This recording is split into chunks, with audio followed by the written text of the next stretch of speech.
താമരശ്ശേരി ചുരത്തിൽ ലോറി കുടുങ്ങി ഗതാഗത തടസ്സം. കോഴിക്കോട് താമരശ്ശേരി ചുരത്തിൽ കണ്ടെയ്നർ ലോറി കുടുങ്ങിയാണ് ചുരം 7-ാം വളവിൽ പുലർച്ചെയോടെ ആണ് ഈ സംഭവം ഉണ്ടായത്.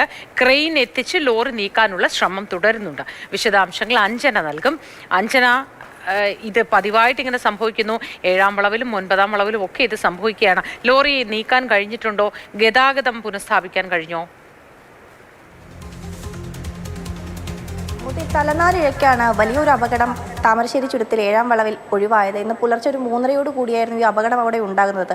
ചുരത്തിൽ മൂത്തി സൂചിപ്പിച്ചതുപോലെ തന്നെ ഇത്തരത്തിലുള്ള അപകടങ്ങൾ പതിവാണ്. ഈ ചുരം ഇറങ്ങി വരുമ്പോൾ പല വാഹനങ്ങളും നിയന്ത്രണം വിട്ട് മറയുന്നതൊക്കെ നമ്മൾ നേരത്തെയും കണ്ടിട്ടുണ്ട്. ഇതിപ്പോൾ കർണാടകയിൽ നിന്നും വന്ന ചരക്ക് കണ്ടെയ്നർ ലോറിയാണ് ഇത്തരത്തിൽ നിയന്ത്രണം വിട്ട് സംരക്ഷണ ഭിത്തി തകർത്ത് മുന്നിലേക്ക് പോയത്.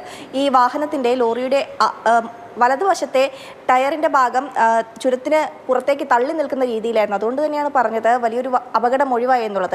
അപ്പോഴേക്കും ഡ്രൈവർ ഏതോ ഒരു വിധത്തിൽ വാഹനം നിർത്തുകയായിരുന്നു. ഡ്രൈവറിന് ഏതായാലും പരിക്കൊന്നും ഏറ്റിട്ടില്ല.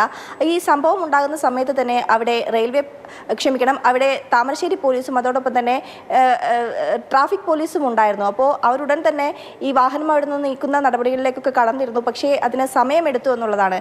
3:30 കൂടിയായിരുന്നു ഈ ഒരു അപകടം ഉണ്ടായത്. അതിനുശേഷം ഇതുവഴിയുള്ള ഗതാഗതം പൂർണ്ണമായും സ്തംഭിച്ച നിലയിലായിരുന്നു. അതിനുശേഷം വൺ വേ ആയി ഇവിടെ നിന്നും വാഹനങ്ങളെ കടത്തിവിടാനുള്ള ശ്രമം പോലീസ് നടത്തിയിരുന്നു. പിന്നീട് ഒരു 6 മണിയോടുകൂടെ ക്രെയിൻ ഓപ്പറേറ്റർ അവിടേക്ക് എത്തുകയായിരുന്നു. ഇപ്പോൾ ഏതായാലും ആ വാഹനം അവിടെ നിന്നും മാറ്റിയിട്ടുണ്ട്. ഗതാഗതം പുനഃസ്ഥാപിച്ചിട്ടുമുണ്ട്. മോത്തി.